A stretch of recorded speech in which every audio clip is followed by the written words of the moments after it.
that I had stage 3 cancer and had sold everything to pay for treatment. My successful daughter placed a $100 bill on the table and told me to take care of myself. My youngest daughter, who earns $15 an hour at a small diner, gave me her only bed and worked herself to exhaustion. That night, when I saw her curled up on the floor, I called my lawyer. 1 week later, at a charity gala beneath crystal chandeliers, the truth lit up the screens, and $105 million didn't just change hands, it changed the very definition of family. I'm truly grateful you're here with me today. Before we go any further, tell me where you're listening from. What city? What country I love, seeing how far these stories travel and knowing who's on the other side of the screen. And if this story touches something personal for you, don't stay silent. Share a thought in the comments. I read more than you think. Please remember, while parts of this story are dramatized for storytelling and reflection, any similarities to real people or places are purely coincidental. What matters most is the lesson behind it. The dining table could seat 12, but tonight only 1 chair was occupied. I sat at the head of my Charleston mansion, $3.2 million of historic brick and wrought iron 18-foot ceilings, and a view of the Battery with a plate of reheated shrimp and grits going cold. 58 years old, 6 years a widow. $105 million in real estate holdings built from nothing but sweat and stubborn refusal to quit. But tonight I was just a mother waiting for the phone to ring.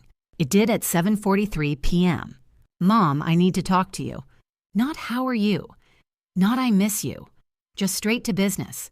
That was Rachel, my eldest, 33, a plastic surgeon in Beverly Hills, with a practice that pulled in over $2 million a year. Of course, sweetheart. What's going on? We're expanding. There's a property on Rodeo Drive, perfect location right next to the flagship Gucci store. But we need to move fast. $400,000 for the down payment. I set down my fork. $400,000. That's quite an investment, I said carefully. I know, but Mark ran the numbers. We'll triple revenue in 2 years. The space is zoned for surgical suites. We could add 2 more surgeons to the practice. Her voice was bright, confident, already counting future dollars. Can you wire it by Friday? We're competing with 2 other bidders. I looked at the photos on the mantle. Rachel in her white coat at Johns Hopkins graduation. Then another 2 years later at Yale for her residency. I'd paid $500,000 for that education, every penny, every year, never once asking for gratitude. Let me think about it, I said. Mom, I really need an answer. This is time sensitive. Not, how have you been? Not, are you eating enough? Not, do you need anything? Just time sensitive. I'll call you back tomorrow, I told her. She sighed, the kind that said, I was being difficult, and hung up. The silence rushed back in. I walked to the mantel and picked up the second photo. Anna, my youngest, 28, grinning in her Jerry's Diner uniform, hair pulled back in a ponytail, that smile that could light up a room even when she was exhausted. I'd paid $28,000 for her community college tuition. Not because I didn't have more, because by the time Anna was college-aged, the recession had hit and I was rebuilding. She'd been accepted to Le Cordon Bleu in Paris. Full scholarship. Her dream school. The letter had come on a Tuesday in April 10 years ago now. She'd cried when she opened it. Then she'd turned it down. Mom, I can't let you go into debt for my dreams, she'd said at 18, holding that acceptance letter like it was made of glass. The scholarship covers tuition, but rent in Paris, food books. I'll stay here. I'll be fine. And she was fine. She served coffee and burgers at Jerry's for $15 an hour and saved every penny, dreaming of opening her own restaurant someday. A little place in Charleston. Nothing fancy, just good food, fair prices, and a table for anyone who needed one. Anna called every Thursday, just to talk, to ask about my garden, whether the magnolias were blooming, whether I'd been eating enough. Rachel called when she needed something. I set the photo down and returned to my cold dinner, but I couldn't eat. My husband's voice echoed the last real conversation before the illness took everything. Early June 6 years ago. He'd been in hospice at home in the bedroom upstairs that overlooked the garden. Elizabeth, he'd said, his hand weak in mine. You gave them everything, but you never tested whether they learned to give back. They're good girls, I'd protested. They're untested, he'd corrected gently. And one day you'll need to know, not for your sake, for theirs. I hadn't understood then. But tonight, staring at that empty table at the photos of two daughters who'd taken such different paths, a question burned. If I lost everything tomorrow, which one would stand by me? Not the one with the Beverly Hills practice and the $400,000 expansion plans. Not the one who'd gotten $500,000 in education and couldn't spare time to ask how I was. The one who called every week. The one who'd sacrificed Paris because she didn't want me to sacrifice more. Or would I be wrong? My husband had warned me. He'd said, "You gave them everything, but you never tested whether they learned to give back." Tonight I made a decision. I had a plan. A terrible, necessary plan. 3 days later, the phone rang at exactly 7 p.m. Thursday, like clockwork. "Mom, how was your week?" Not Rachel, Anna. I sank into the kitchen chair, relief flooding through me like warm water. "Hi, sweetheart." It was quiet. "Did you eat enough? You always forget when you're working." Her voice carried that gentle concern I'd come to crave like oxygen. "And how's the magnolia garden? Did the new tree take root?" We talked for 40 minutes. About soil, pH, and whether I should add more mulch. About the hummingbirds that had returned to the feeder. About the leak in my bathroom that I kept meaning to call a plumber about. "Mom, you can't just ignore it. Water damage gets expensive." She laughed. "I know a guy from the diner. He does side work. Want me to send him over?" "I can afford a plumber, honey." "I know. But why pay triple when Jerry's brother-in-law will do it for cost?" That was Anna, always thinking, always caring. Rachel hadn't called back. Not about the $400,000. Not to ask if I was alive. After Anna hung up, promising to call again next Thursday, I sat in the growing darkness of my kitchen, staring at the phone. 6 years ago on a Thursday, much like this one, I'd sat in this same chair, making a very different kind of call. 17 calls to be exact. John had been in hospice care in our bedroom upstairs. The illness had spread faster than anyone predicted. The doctor said we had days, maybe a week. I'd called Rachel that morning. "Honey, you need to come home, now." "Mom, I'm at the Medical Association Gala in Los Angeles. Do you know how many connections I'm making here? This could change my entire practice." "Your father is leaving us." A pause. "Then I'll try to get a flight tomorrow." Tomorrow became the day after, then the day after that. She'd texted instead, "Can't leave yet, Mom. Important clients. Dad understands." But he didn't understand. None of us did. John passed on a Tuesday morning in early June with me holding one hand and Anna holding the other. Our youngest had requested unpaid leave from the diner 11 nights she'd spent sleeping in the chair beside his bed, waking every time he stirred. Rachel arrived on Friday, 3 days too late.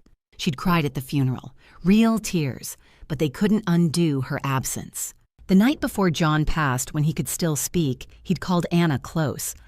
I'd watched from the doorway as he pressed something into her hands, a worn leather notebook I'd never seen before. "What is it, Dad?" Anna had whispered. "Recipes. Your grandmother's. Mine. Your mom's." His voice had been barely audible. "The real inheritance. Not money. This." I'd looked through it later. Shrimp and grits with his mother's secret spice blend, she-crab soup the way his grandmother made it, pecan pie with extra bourbon. On the last page in John's careful handwriting, "Anna, you already know what wealth means. Don't let them teach you otherwise." Not anyone, them. He'd known, even then. Tonight I unlocked the safe in my study where I'd kept that notebook for 6 years. The leather was soft under my fingers, the pages yellowed at the edges. I traced John's handwriting, the loops and slants I'd recognize anywhere. Then I set it down and opened my laptop. My fingers hovered over the keyboard for a long moment before I typed, "How to fake terminal illness." The search results flooded the screen. Articles about insurance fraud, medical ethics violations, people who destroyed their lives with lies. I clicked on one, then another. By midnight, I had a list of symptoms, a timeline, a plan that made my stomach turn even as I wrote it down. John's voice echoed in my memory. "You never tested whether they learned to give back." This was the test, the terrible necessary test. I closed the laptop and picked up my phone. My finger hovered over Charles Morrison's name, John's best friend, our family attorney, the only person I trusted with something this dangerous. The next morning, I called him. 2 days later, I sat across from Charles Morrison in his law office on Broad Street. The room smelled of old leather and coffee. Charles, 60 years old, silver-haired, with John's same steady gaze, leaned back in his chair and studied me like I'd just confessed to a felony. "You want a fake terminal illness?" he said slowly. "To test your daughters." "Yes." "Elizabeth." He set down his reading glasses. "This is dangerous. What if Anna sacrifices too much? What if you can't stop it in time? Then I'll know when to stop." He stood and walked to the window overlooking the historic district. Church steeples rose against the May sky. After a long silence, he turned back. "I'll help you, but only with 3 conditions." I leaned forward. 1, no actual harm to your health. You see a real doctor. We document everything. Agreed. 2, if Anna crosses into unsafe territory financially, physically, emotionally, we end this immediately. No exceptions. Agreed. 3, I retain the right to intervene at any point. If I think you're going too far, I pull the plug. I met his eyes. "You sound like John." "That's because he made me promise to protect you from yourself." His voice softened. "Even if that meant protecting you from your own plans." We shook hands.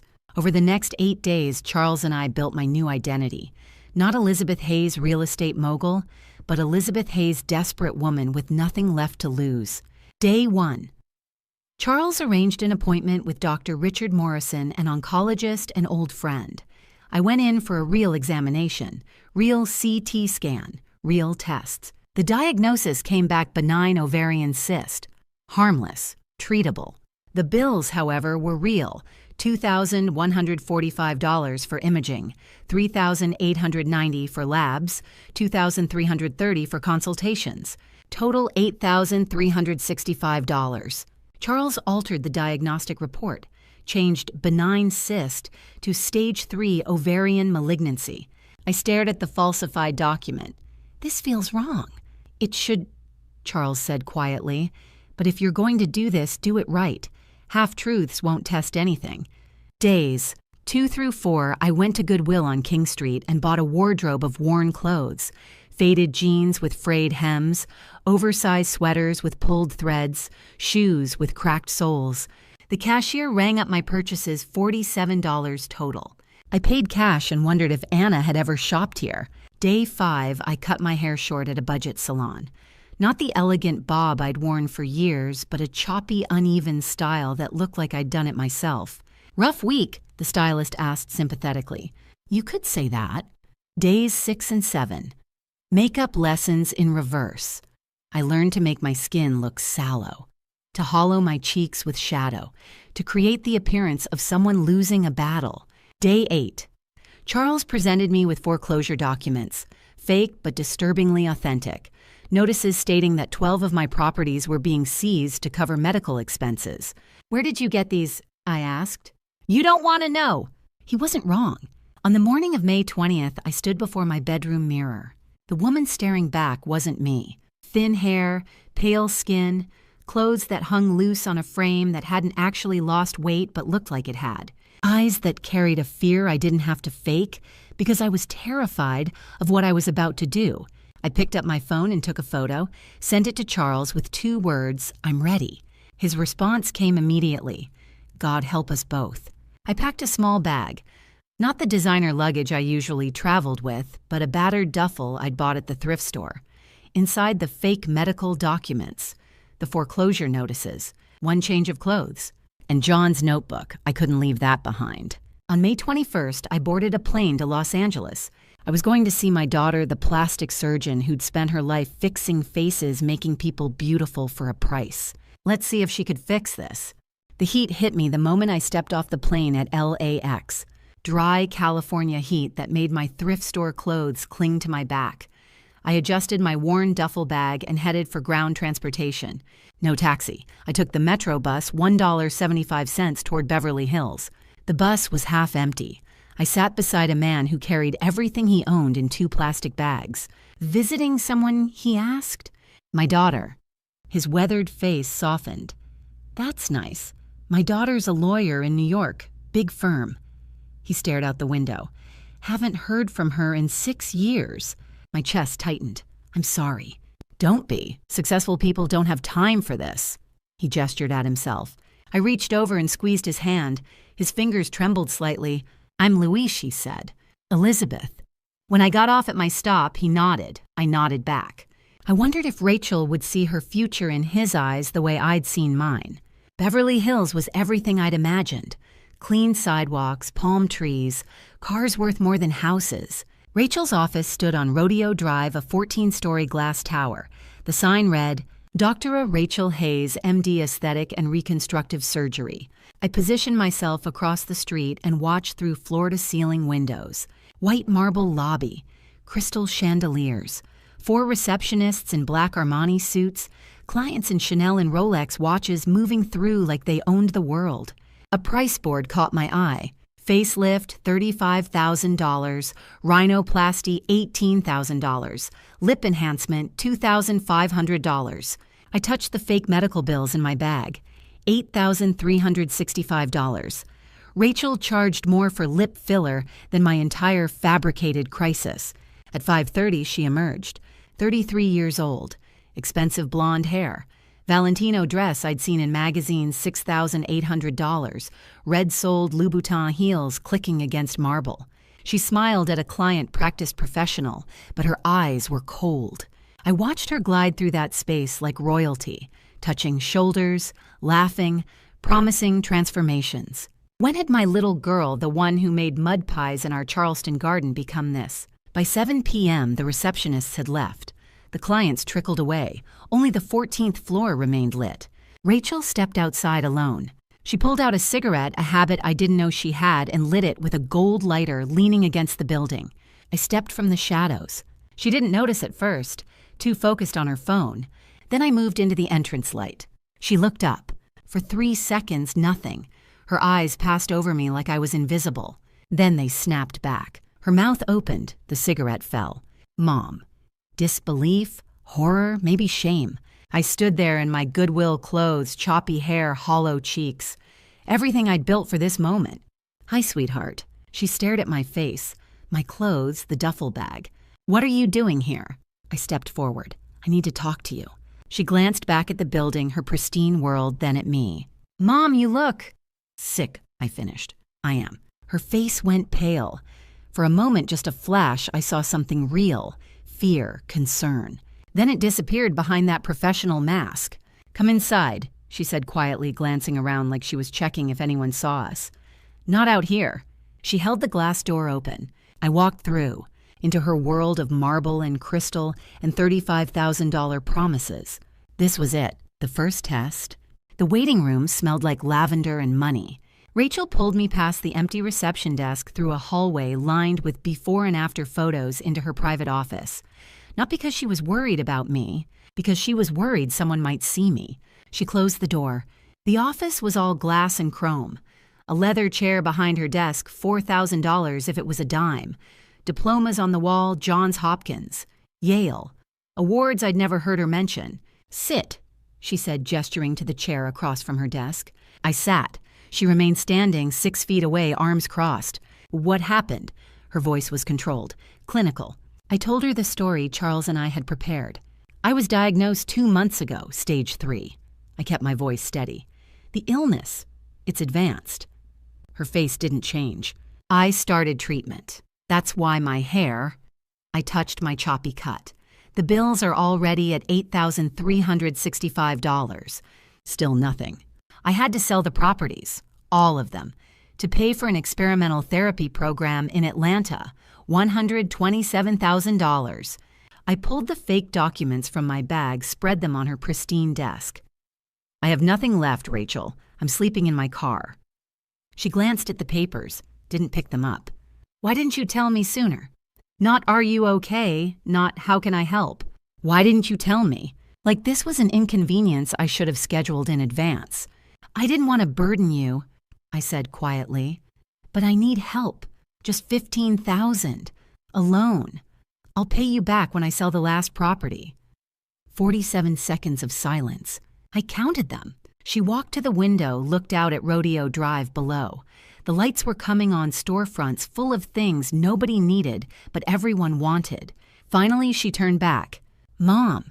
She opened her designer purse, Hermes probably 5 figures, and pulled out her wallet. Mark and I just invested $400,000 in the new spa location. Our cash flow is extremely tight right now. She extracted a single bill, $100, held it out to me. This should cover food for a few days. I stared at that bill. $100. I'd paid $500,000 for her education. Johns Hopkins undergrad, medical school, every textbook, every meal plan, every apartment. $500,000. $18.50 a day every day for 27 years. And she was handing me $100. There are shelters downtown. She continued setting the bill on the desk when I didn't take it. I can get you a list. Some of them are actually quite clean. I looked up at her, at my daughter, at the stranger in the Valentino dress. A shelter. Just temporarily, until you get back on your feet. She glanced at her Cartier watch. Mom, I have a dinner reservation at 8:30. Mark's waiting.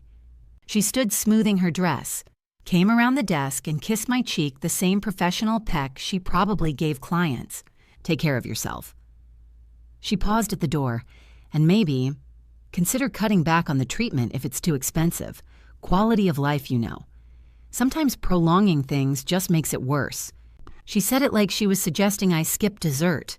Cut back on treatment. Let yourself pass away so you don't inconvenience anyone with medical bills. I picked up the $100 bill, folded it carefully, put it in my pocket. Thank you, sweetheart. She smiled, relieved, probably that I wasn't going to make a scene. Of course. Let me know how you're doing, okay? She held the office door open. I walked out, past the before and after photos, past the empty reception desk, through the glass doors into the Los Angeles night. The air was still warm. The street was full of people going to expensive dinners carrying shopping bags, laughing. I stood there for a moment touching the $100 in my pocket. Then I walked toward the Greyhound station. My test had just begun. The bus left Los Angeles at 2:30 p.m. on Wednesday. $147 for a ticket. Nearly everything Rachel had given me, plus the few bills I'd tucked away before this started. 43 hours through Arizona, New Mexico, Texas, Louisiana. 43 hours to think about what I'd done, what I was doing. Hours 1 through 12, Arizona. I sat beside a woman named Maria, 52, with hands that showed decades of hard work. She was heading to Atlanta to see her mother. I clean houses in Phoenix, she told me as the desert rolled past. Been saving $200 a month for 10 years. Finally had enough for this trip. $200 a month, 10 years, $24,000 to see her mother. That's a long time to save, I said quietly. Some things are worth waiting for. She smiled. You visiting someone? My daughter. That's nice. I'm sure she'll be happy to see you. I thought about Rachel's Cartier watch, her suggestion that I cut back on treatment. Anna would do this, I thought. Anna would save $200 a month for 10 years if that's what it took. Hours 13 through 24, New Mexico/Texas. I couldn't sleep. The bus rocked. Other passengers dozed against windows, but I sat awake watching the desert stretch endlessly in every direction, like the distance between me and Rachel. I opened my phone and typed a note. Test number 1. Failed. Daughter who has everything gave $100. Will daughter who has nothing give more? I stared at those words until my eyes burned. Hours 25 through 36, Louisiana. We stopped in Baton Rouge at 4 a.m. The station was fluorescent bright and empty except for a few other passengers and a young woman behind the coffee counter. She looked about 19. I bought coffee, $2.50. The most expensive thing I'd purchased since I started pretending to be broke. She handed me the cup, then paused, studying my face. You okay, ma'am? I must have looked as exhausted as I felt. Just a long trip. She glanced around, then reached under the counter and pulled out a muffin. Set it beside my coffee. On the house, she whispered. You look like you need it. I stared at that muffin. This girl, probably making minimum wage at 4 in the morning, giving me free food because I looked like I needed kindness. Thank you, I managed. Back on the bus, I ate that muffin in the bathroom and cried. Hours 37 through 43, Charleston. The bus pulled into Charleston at 9:30 p.m. Thursday. Meeting Street Station. I stepped off into humidity that wrapped around me like a blanket. home, my city. I didn't call a taxi. I couldn't. I was supposed to be someone who had nothing. So I walked 2.3 miles through downtown Charleston at night, past Rainbow Row, those famous colorful houses I'd photographed 1,000 times, past the Battery where the harbor stretched dark and endless, up toward King Street. My feet ached in my worn shoes, my duffel bag cut into my shoulder, but I needed this. I needed Anna to see me like this, desperate, exhausted with nothing. The streets were mostly empty, a few couples leaving restaurants, someone walking a dog. They passed me without looking. I wondered if this was what it felt like, to be invisible. By the time I reached King Street, my legs were trembling, but I kept walking, toward the diner, toward Anna, toward the real test. At 11:47 p.m., I stood outside Jerry's diner. Through the window, I could see her, my youngest daughter, 28 years old, hair pulled back in a practical ponytail, white uniform with a name tag, carrying 3 plates balanced on her arms, smiling at customers like they were friends, not strangers paying for burgers. She looked tired, but happy. I watched her for one more moment, my daughter who'd turned down Paris to stay here, who called every Thursday, who gave free refills and extra napkins, and probably listened to every customer's problems. Then I walked toward the door. The door chime rang when I pushed it open. Anna was pouring coffee at table 7. She turned and those blue eyes, John's eyes, went wide. "Mom!" The coffee pot slipped from her hands and shattered across the floor. She didn't care. She ran and wrapped her arms around me so tight I couldn't breathe. Not, "Why didn't you call?" Just, "You're freezing, you're soaking." What happened? "Anna." "Jerry," she called. An older man emerged from the kitchen, 67, gray hair, grease-stained apron. He'd been at John's funeral. He took one look at me and went pale. "Elizabeth." "Take her home," he told Anna. "I'll cover your shift." "But Jerry." "Go, take care of your mother." Anna grabbed her purse and my bag wrapped her arm around my waist, and we walked 8 blocks through Charleston. She didn't ask questions, just held me up. Finally, I told her the same story I'd told Rachel. I was diagnosed 2 months ago, advanced stage. I've been in treatment. I had to sell everything to pay for therapy in Atlanta. $127,000. Her grip tightened. "I went to Los Angeles to see Rachel. I thought she'd help." "What did she say?" "She gave me $100 and a homeless shelter address." Anna stopped walking, right there on the sidewalk. Tears streamed down her face. "She what?" "She had a dinner reservation. She was busy." Anna pulled me close and held me while she cried. Then she took my hand and we kept walking. Her apartment was a 3rd-floor walk-up, 320 square feet, 1-room, bedroom, living room, kitchen, a bathroom the size of a closet, an old refrigerator that rattled, but it was clean, warm, hers. "You take the bed. I'll sleep on the floor." "Anna, no." "Mom!" She gripped my shoulders. "You're sick. You take the bed." At 12:30 a.m., she cooked for me. Shrimp and grits, John's recipe. I watched her move around that tiny kitchen, the way she added spices, the extra cheese, the dash of hot sauce that made it perfect. She set the bowl in front of me. I took one bite and had to close my eyes. It tasted exactly like his. "Good," she asked softly. "Perfect." We ate at her small table, 2 chairs, scratched wood, one uneven leg. Her hand never left mine. After she tucked me into her bed, the only bed with her only blanket. "Get some sleep, Mom. We'll figure this out in the morning." She kissed my forehead. I lay in the dark, wrapped in her blanket, the one she'd give up to sleep on the floor. Then I heard her slip into the bathroom. The door clicked shut. Her voice came through low and urgent. "Jerry, it's me. Can I pick up extra shifts, as many as you can give me?" A pause. "I need money, fast." My chest tightened. "I don't care what shifts, overnight, mornings, whatever. I just need to help my mom." I stared at the ceiling. What had I done? I'd wanted to test her love, to see if she'd sacrifice. But lying there in her bed, listening to her beg for extra work, I realized something terrifying. She would sacrifice everything, and I might not be able to stop her in time. The weekend passed like a dream I couldn't wake from. Friday through Sunday, May 24th to 26th.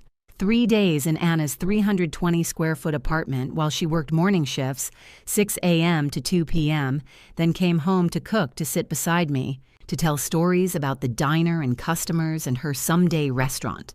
Friday. Anna asked about the medical bills. I showed her the documents Charles had prepared. $8,365.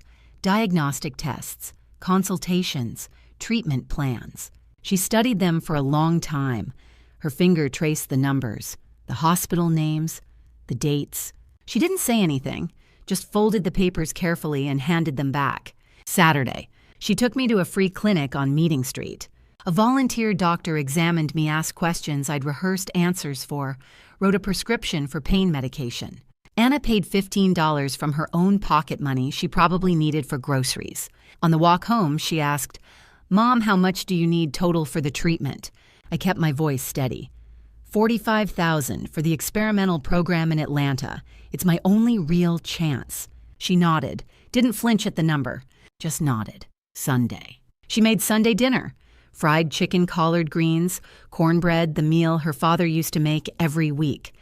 We ate at her small table, and for a moment I could almost pretend everything was normal. After dinner, she took my hands. "Mom, I need to tell you something. I talked to Jerry." My chest tightened. "Starting tomorrow night, I'm switching to graveyard shifts." Anna, 11 p.m. to 7 a.m., 7 days a week. Her voice was calm, determined. They pay $18 an hour instead of $15. Plus, late-night tips are better. People are more generous when they're the only ones in the diner. She pulled out a notebook, showed me calculations in her neat handwriting.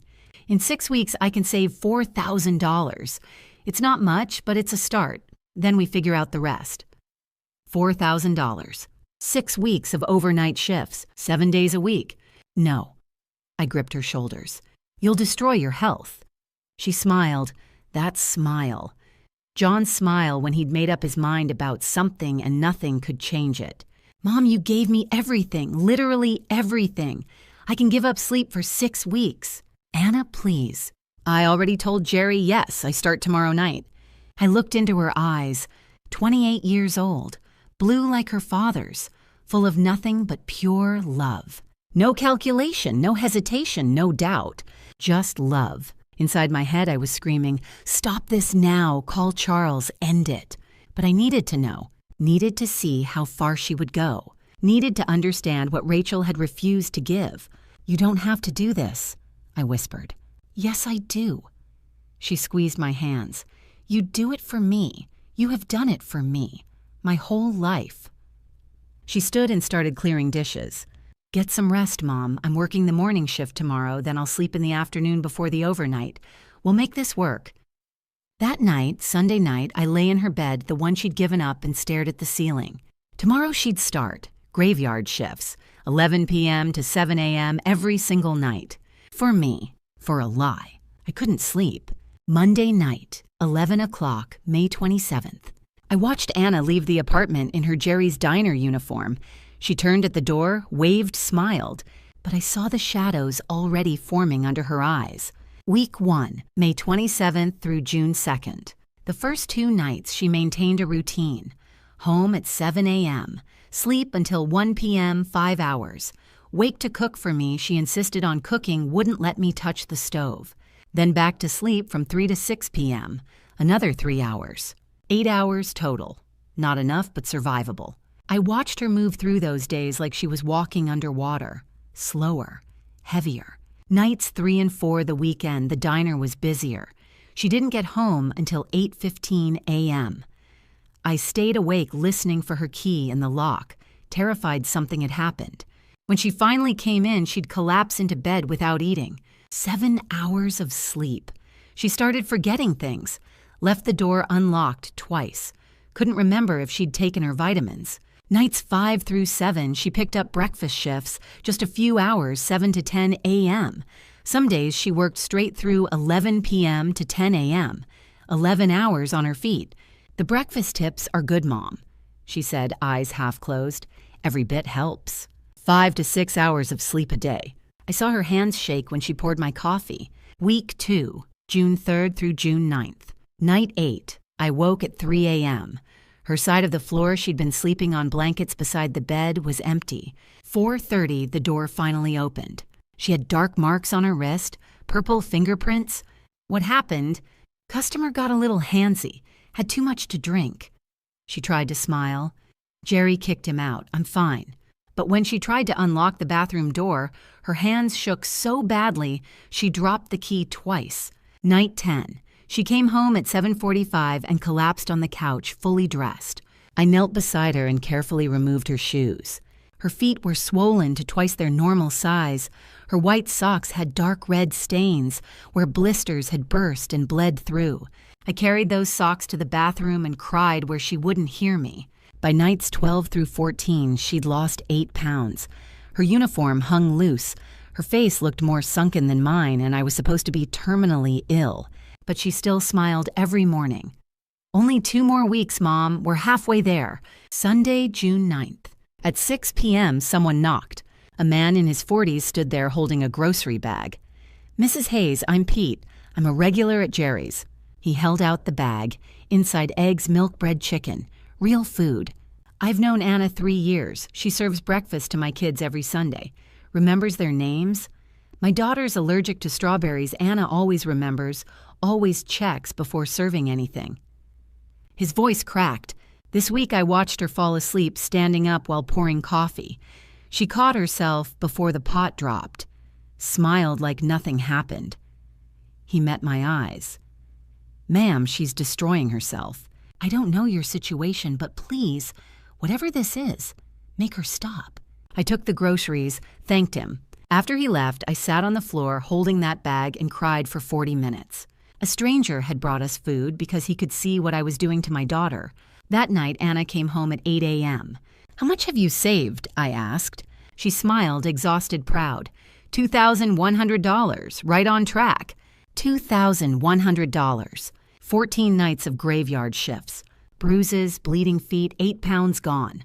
And she thought we were on track. I'm so proud of you, sweetheart. I was.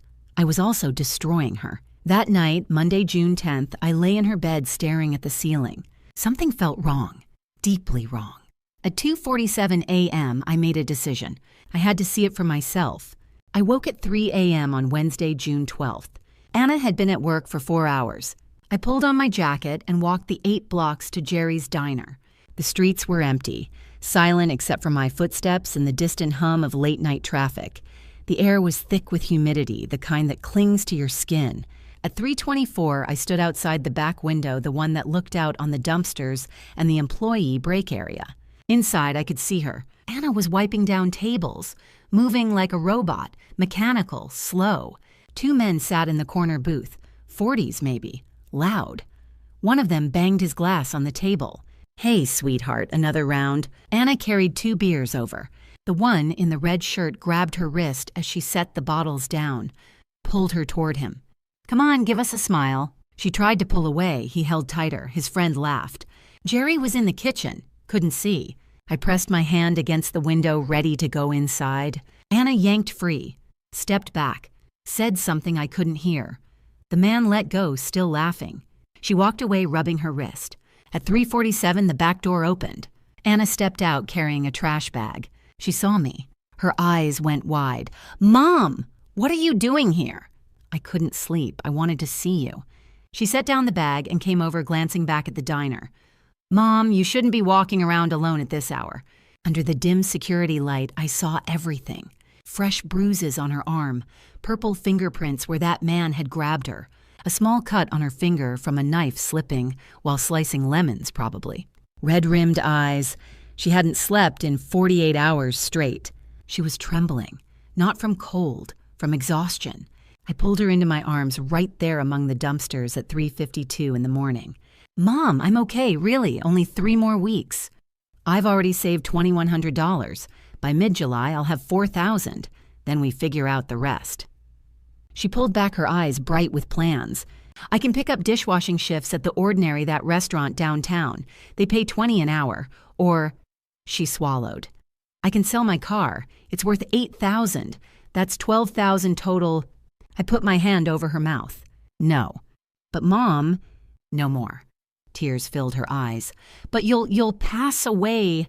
I cupped her face in my hands.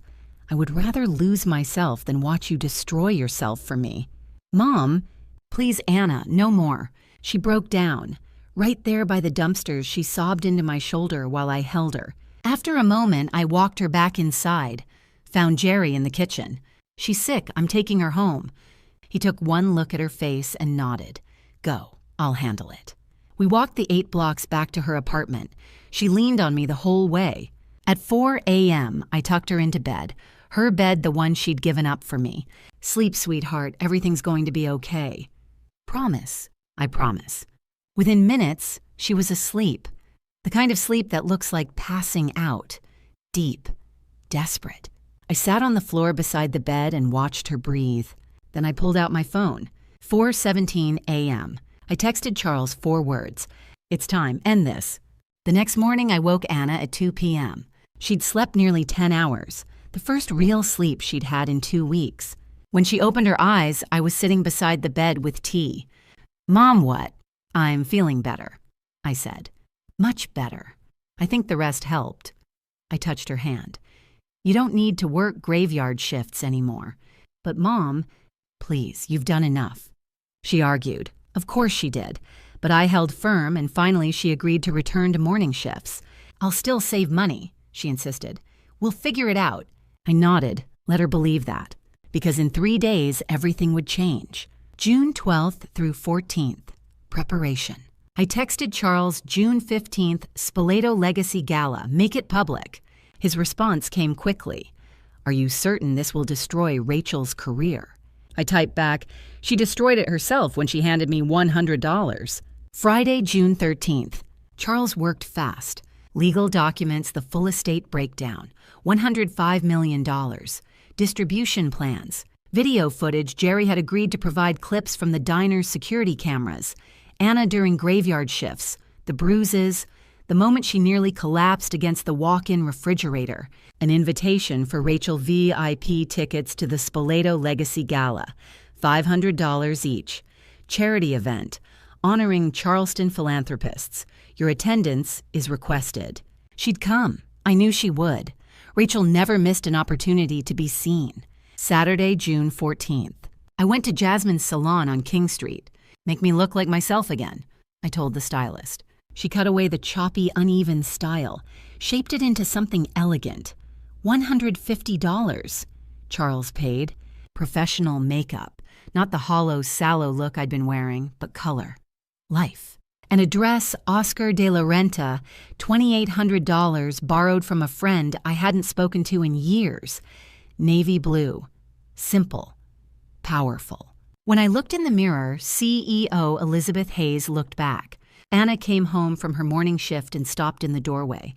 "Mom, you look amazing." "I have one last thing to do," I said. That evening, I handed her a box. "Tomorrow night, there's a gala at Dock Street Theater.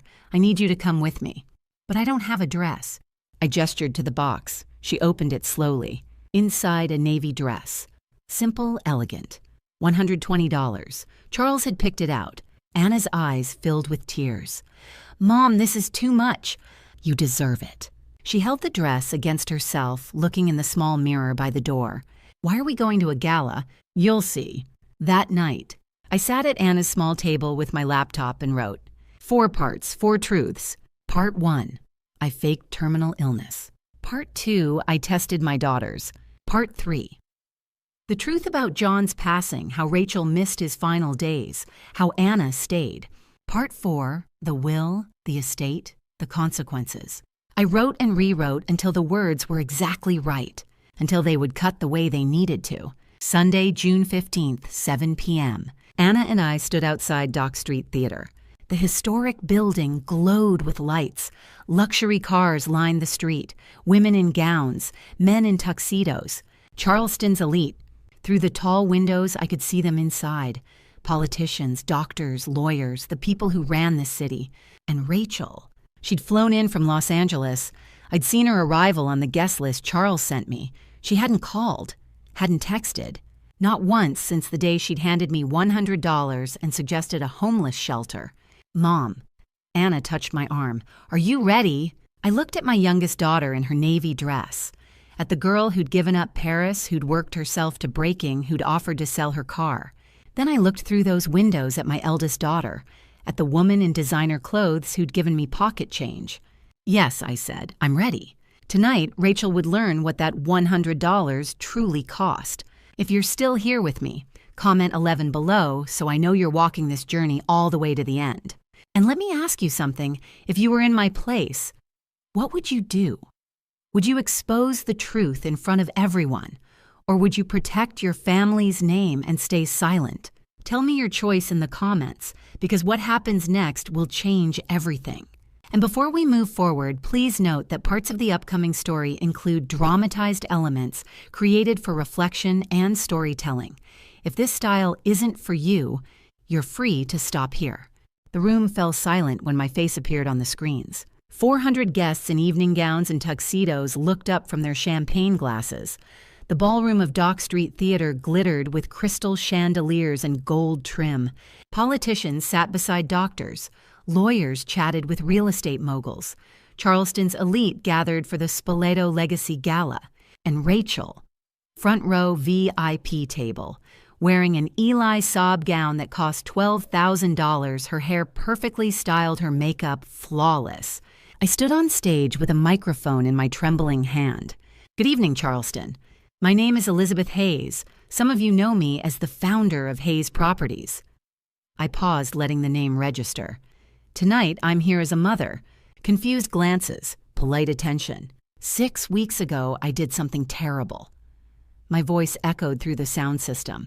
I faked terminal illness. The whispers erupted immediately, a wave of shock rippling from table to table. Rachel shot to her feet, champagne flute falling from her hand and shattering on the floor. Her face went completely white. I didn't stop. I told my daughters I was dying, that I'd lost everything, my business, my money, my home.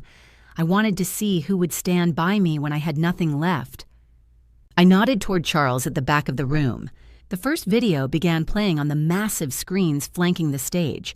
Footage from my phone, Beverly Hills, the gleaming glass tower on Rodeo Drive.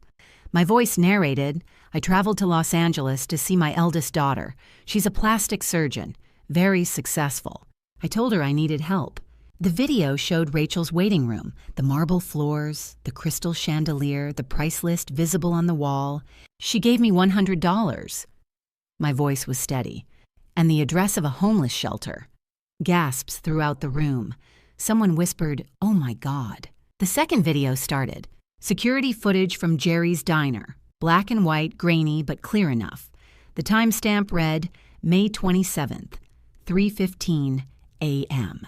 Anna carried 3 plates, her movement slow, exhausted. Another clip bruises visible on her forearm where someone had grabbed her. Another her leaning heavily against the walk-in refrigerator door, eyes closed, then forcing herself upright to keep working. The timestamps rolled through 2 weeks, May 27th, May 30th, June 2nd, June 5th, June 9th, June 12th. 112 hours every week. People in the audience were crying now. I saw a woman cover her mouth with her hand. The third video played, the diner's back camera. June 12th, 3:52 a.m. Anna and me by the dumpsters, in the dim security light. Her voice came through the speakers. I can sell my car, Mom. It's worth $8,000. That gives us $12,000 total. The room was utterly silent. I looked directly at Rachel. She was still standing, frozen tears streaming down her face. My eldest daughter is Dr. Rachel Hayes, right there. I pointed. A plastic surgeon who charges $35,000 for a single facelift. Rachel's hands flew to cover her face. I paid $500,000 for her education. Johns Hopkins, medical school, every textbook, every apartment, every meal. My voice broke slightly. And when she thought I was dying, she gave me $100. I gestured to Anna beside me in her simple navy dress. My youngest daughter is Anna Hayes, a waitress at Jerry's Diner. She makes $15 an hour. Anna squeezed my hand. I paid $28,000 for her education, all I could afford during the recession. And she gave me 112 hours of work every week, her health, her sleep, and offered to sell her car, the only valuable thing she owned. Rachel tried to move toward the exit. Mark grabbed her wrist and pulled her back down. "Sit," he hissed. She collapsed into her chair, shoulders shaking. I let the silence stretch. Tonight, I'm here to announce my estate decisions, how I'll distribute $105 million. Murmurs throughout the crowd, $105 million. But there's one more truth to tell first. I paused. About a man who saw this coming 6 years ago. The room remained silent as I began again. Anna's hand gripped mine so tight I felt her pulse racing. 6 years ago, my husband John Hayes passed away, the same illness I faked to test you all tonight. I let that settle. During his final weeks in early June, I called my eldest daughter 17 times. 17. She was in Los Angeles at a medical association gala, building her network, making connections. My throat tightened, but I pushed through. She texted, "Can't leave Mom, important clients." Rachel came home 3 days after her father passed. She missed his last words, his last breath, everything. A new video appeared on the screens. Footage from my phone, shaky intimate. John in our bed at home June 2nd, 6 years earlier. Hospice equipment surrounding him. The video showed me holding his hand, my face wet with tears. "She's not coming." John's voice was barely audible through the speakers. "She made her choice, Elizabeth. People show you who they are. Believe them." The camera shifted slightly. Anna was visible asleep in a chair beside the bed, her head resting on the mattress, her hand wrapped around John's free hand. "That one," John whispered, looking at her. "She already knows." The ballroom filled with the sound of crying. Not polite sniffles, deep, wrenching sobs from people who understood what they were witnessing. Rachel stood her chair, scraping loudly. "Stop it, please!" I met her eyes. Before John left us, he wrote a will. He asked me to do this to test our daughters before distributing his estate. My voice was steady now. He said, "Give them a chance to prove they remember what I taught them." I turned to Charles. "Tonight, I honor his final wish." Charles stepped onto the stage with a leather folder. The screens behind us displayed the numbers as he read. The estate of John and Elizabeth Hayes totals $105 million. Hayes Properties real estate portfolio, $78 million. Investment accounts, $22 million. Additional holdings, $5 million. Whispers rippled through the crowd. $105 million. Distribution: Anna Hayes receives $75 million. Full ownership of Hayes Properties. The Charleston family residence valued at $3.2 million. Seed funding for John's Table restaurant. No conditions. Anna gasped beside me. Her legs buckled slightly. I steadied her. Rachel Hayes receives $15 million contingent upon 3 conditions to be completed within 2 years.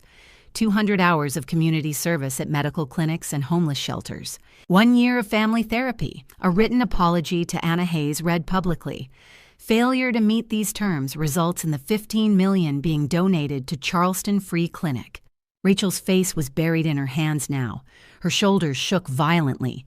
$10 million to charitable organizations, $5 million to Charleston Free Clinic, $2 million to the Jerry's Diner Employee Fund, $3 million to hospice care services. $5 million covers legal and tax obligations. Charles closed the folder.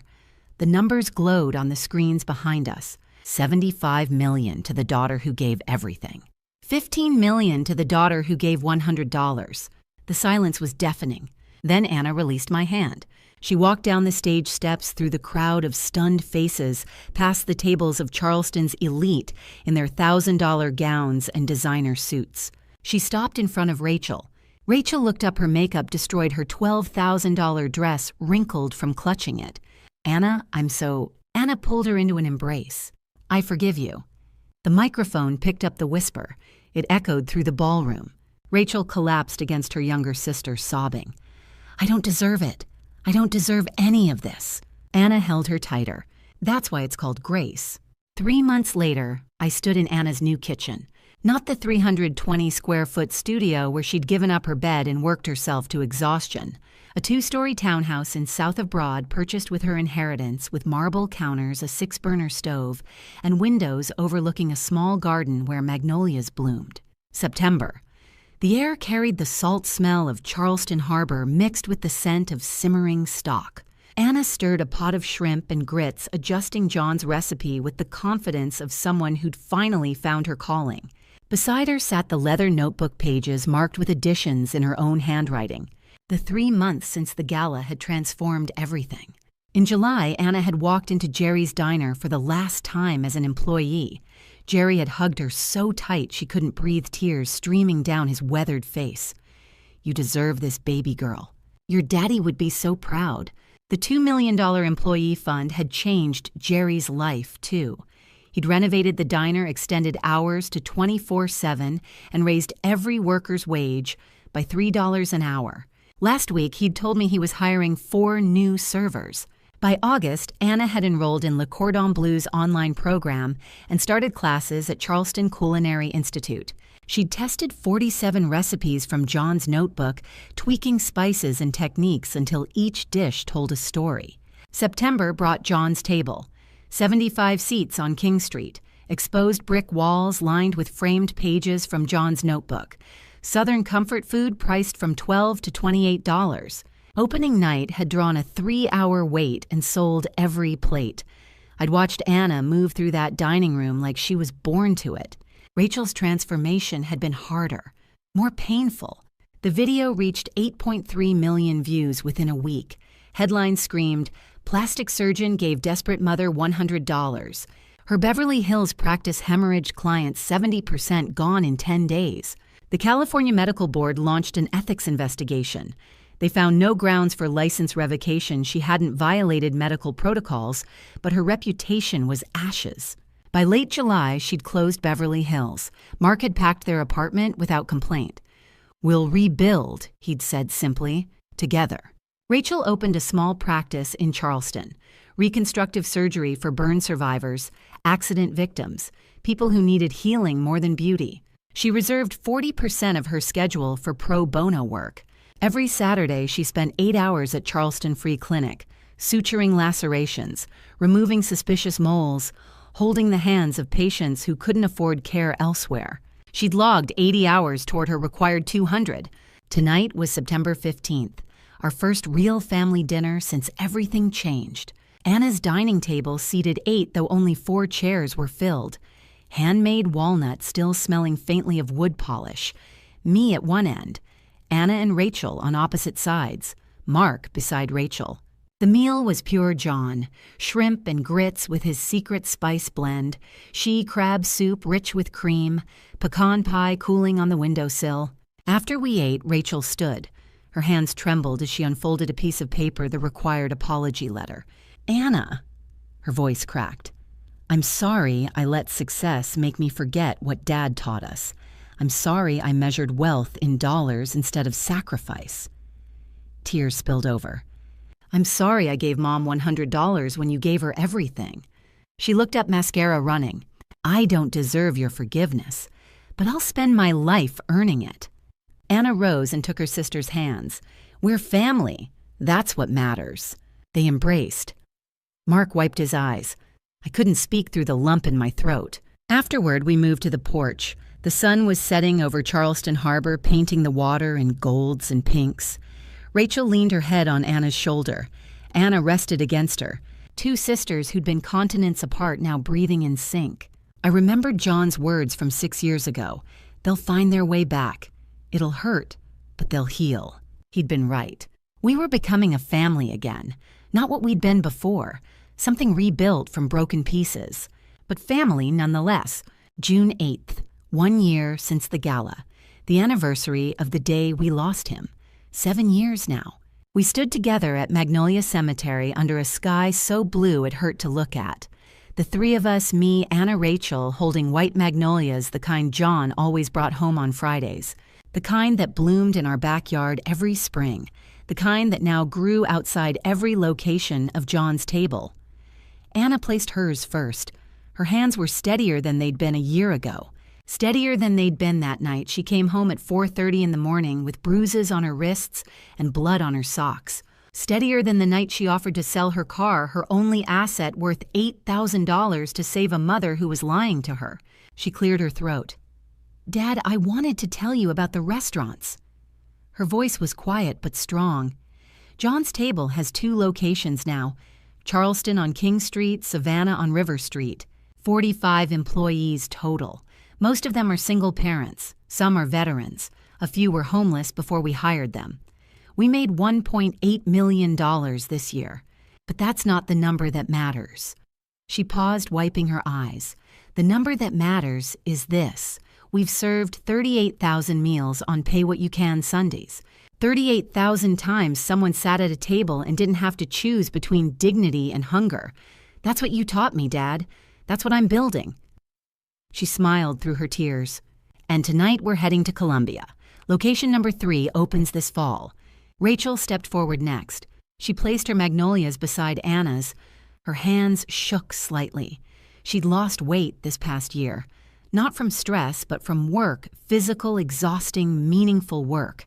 She looked at the headstone for a long moment before she spoke. Dad, I finished my 200 hours. All of them at the Charleston Free Clinic.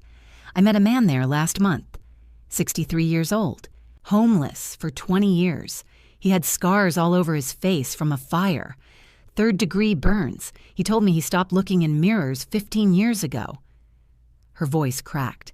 I did 8 hours of reconstructive surgery. Pro bono. When I took the bandages off, he cried. He said, I look like myself again.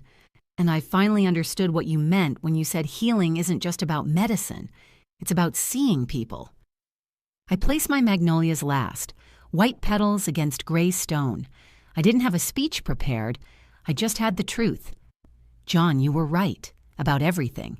They did break, they did heal, and they found their way back to each other. Anna opened the notebook, the one John had given her 6 years ago in the hospital. The one with recipes for shrimp and grits, she-crab soup, pecan pie. The one that ended with a letter he'd written to me dated 2 days before he passed away. She read the last page aloud. Elizabeth, if you're reading this, it means the girls have come back to each other. You tested them. I knew you would. But here's the test that matters. Did you learn what I learned? Wealth isn't what you earn. It's what you give when giving costs you everything. It's not the 105 million. It's the girl who sleeps on the floor so her mother can have the bed. That's the inheritance that lasts. We walked back to the car together, Anna's arm around Rachel, Rachel's head on Anna's shoulder, me behind them watching 2 daughters who'd been strangers learn to be sisters again. Tonight we'd drive to Columbia to scout the 3rd location.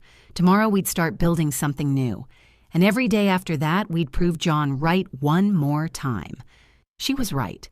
She'd always been right. That fall, John's Table opened its 3rd location in Columbia, South Carolina. 200 guests filled Main Street for the grand opening.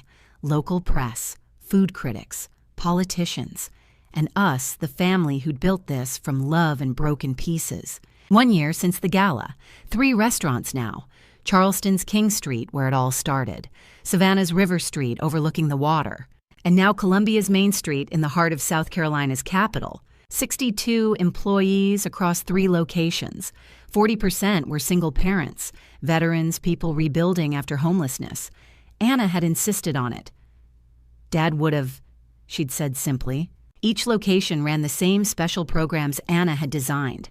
Pay What You Can Sundays. If you couldn't afford a meal, you worked 2 hours washing dishes or bussing tables. 10% of all profits went directly to employees as bonuses. $50,000 a year funded culinary scholarships for any employee who wanted to learn. Revenue had hit $2.3 million in year 1. Projections showed $4.5 million for year 2. Charleston City Paper had named us Best New Restaurant 2025. Food and Wine called Anna a rising star of Southern cuisine. But the numbers weren't why we were here. Anna, Rachel, and I stood before the entrance. Above the door hung a bronze plaque Anna had commissioned. John's Table, founded in memory of John Hayes, 1967 to 2019, where love is the first ingredient and everyone has a seat. Anna cut the ribbon with kitchen shears from John's old set. The door opened. The first customer to walk through was a man I hadn't seen in over a year. Gray hair, weathered face, but standing straighter now. Clean clothes, clear eyes. Luis. The homeless man from the LA Metro bus who'd told me about his daughter, the lawyer in New York, he hadn't spoken to in 6 years. He saw me and his face crumpled. Elizabeth. He crossed the restaurant and pulled me into an embrace. You saved my family. I saw your story, the video went everywhere. I called my daughter that same week. A woman in her 30s stood behind him, tears streaming.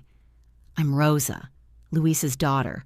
I saw what you did, how you tested your daughters, and I realized I'd failed my own father's test." She wiped her eyes. "We talk every week now. He's living with me in New York. Thank you for reminding me what matters." After the opening rush settled, we sat at the corner table, the first piece of furniture Anna had chosen for the original location, a round table walnut with 8 chairs. Room for family. Room for strangers who might become family. The menu sat before us. John's forgiveness bowl, Rachel's redemption salad. Anna had named it that, making Rachel laugh until she cried. Elizabeth's second chance pie. Rachel raised her iced tea. A toast to Dad, who designed the test, to Mom, who had the courage to execute it, to Anna, who showed us what love actually means. Anna lifted her glass. To family, the one we're born into and the one we choose to rebuild. I raised mine last. To John, he said wealth is measured by what we give. Tonight, looking at you both, I'm the richest woman alive. We drank, we ate, we laughed. As the sun set through Columbia's windows, painting everything gold, I watched my daughters. Rachel, whose reputation bore scars but whose hands held Anna's across the table. Anna, whose dream had come true but who still hugged her sister every single morning. I opened John's notebook one final time, to the page he'd written for me alone, hidden at the very back. Elizabeth, if you're reading this, you did it. You broke them to rebuild them. That's not cruelty, that's love. True wealth isn't $105 million. It's 2 daughters who choose each other after everything. You gave them money, I gave them the test. Together, we gave them the truth. I closed the book, looked up at the ceiling where the evening light cast shadows. I saw 3 women reflected in the restaurant windows. Not perfect, but whole. If you're listening to this story, ask yourself, if you lost everything tomorrow, who would stand by you? Not because they have to, because they choose to. That's the real test. And that, my friends, is the only wealth that matters. Looking back now, I see a woman who almost destroyed everything she loved to prove a point. That's what family drama stories do. They teach us the hardest lessons when we're least prepared to learn them. If you're reading this as one of my grandma's stories, please learn from my mistakes. Don't test the people you love. Don't wait for a crisis to show them what they mean to you. I spent 6 weeks pretending to face the end, watching my daughters reveal who they truly were. Anna gave everything, her health, her safety, her one asset, without hesitation. Rachel gave $100 and directions to a homeless shelter. The contrast nearly broke us all. But here's what family drama stories teach us: they're not about who fails the test. They're about whether we're brave enough to heal afterward. My grandma's stories always taught me that wealth was something you built with your hands and protected with your life. I was wrong. Real wealth is measured by who stands beside you when everything else is gone. It's Anna teaching Rachel to cook on Sunday mornings. It's Rachel performing 8-hour surgeries for veterans who can't pay. It's 3 women who were shattered learning to be whole again. The Bible says, test everything, hold fast to what is good. I tested my daughters, yes, but I also tested myself and nearly failed. Another verse says, love bears all things. Anna taught me that. Rachel is learning it, and I'm still trying to believe I deserve it. So here's my advice from these grandma stories. Don't be like me. Don't gamble with your family's trust. Don't sacrifice your health or sanity or soul to teach someone a lesson. Most family drama stories end with regret. Mine almost did. Just love them, forgive them, stand with them. This content includes dramatized storytelling elements for educational purposes. Some details are fictionalized, but the lessons and messages are entirely valuable. If this style doesn't suit you, that's okay. Please seek content that better fits your needs.